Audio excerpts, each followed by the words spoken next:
Masakin Hinbol Kuki Gare Du Thusoh Lahkhom Thusoh se na bon on Khopa tun jong Vannoi Thusoh Lahkhom ho anahi khom kiloite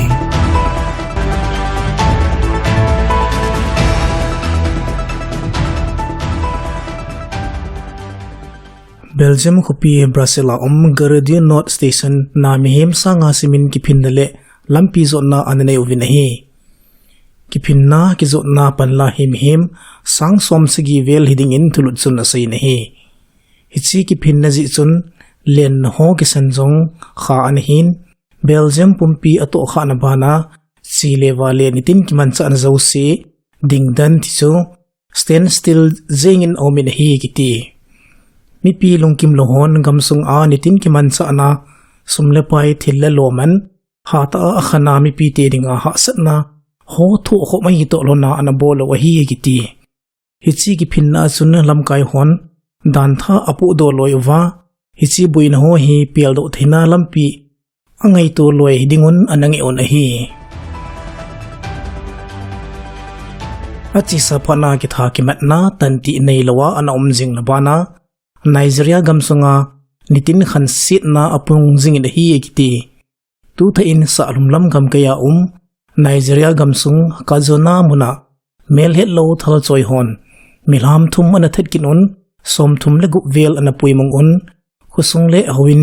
nita jong ana bol-u vetin thulhut nin asei nahi Hiche gamsunga hi achi sa phana jong mihem som li vel ana ki that sa hi Ethiopia gamsunga Oromia region aza lenam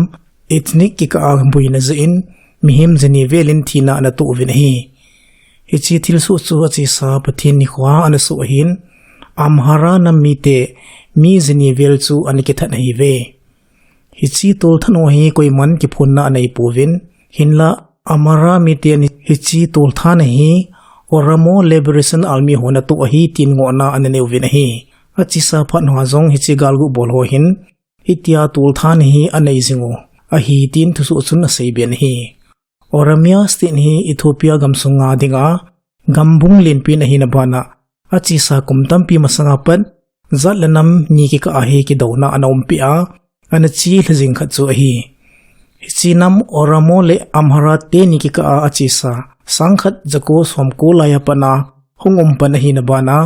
amhara nam mi te hi milhomzo minority hi jingwangwa Oromo nam mi te hin Vietnam lona anayu hi azi chu amhara te hi vai khununga gamsunga hungpiam lu nova amho dei dan le chon na le khanna chule agam nei hi na dana omchi owa aka o hi boijing chu a hi ati vin hi chule aka owa political ngai dan ki ba lo na le history suidano ki kalje a ki tha ki mat nahi hung chil jing chu a hi hinla hi chiking o nahi OLA spokesperson pan amo hi lo dano le government sipai te chu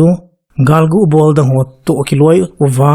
Hiche tol thana chu achi lapi o hi tin don bon na nei nahi hinla Ethiopian Human Rights Commission thulhut dongjoin Hiche nam te ni ki ka ki buina hin alang to gelin thimna anei povin tol thana human right suke achi a hi ve tin ana phong do ovin hi Israel le Iran ki ka ki buina ong sanjep to honin Israelin achi saphana Turkey gama kholjin mi ho gi gana ananei zo nungun gamkai sunga Muslim gama hi jing wangwa aloi phaloya United Arab Emirates le Bahrain sule phat sot ta phat Malaysia Egypt le Jordan ho azong ching theidingun ani hiluna hi Hiche travel advisory hi Israel authority hon Iran a konthil si hungum ding het na ani utolhona phon do hi kiti azi chu achi sa hafta iza nam khana pat ago a Israel chunga khansit nahi hata su khangdinga Iran in plot iza nam khat na gonjong ana ven do hi tin thulhut naw min hi alang khana Turkey vai hom hon Iran in hitabong Israel mi te chunga khangit lo na agam sungowa abol lo diu in het sa na jong anana yovin hi sule Turkey gamsung hi koizo sidinga bitta agam hi tin apong do on security measure yang masanga sangin khauta avet kolvin na sayon hi Hiche thilsu ho zo si hi Israel in Iran te dinga mi poi mo ta sipai lam kai sule officer ho ahin he do jingo to lona iran in jong thali masanga pat phula kal nga ala jing chu hi ekiti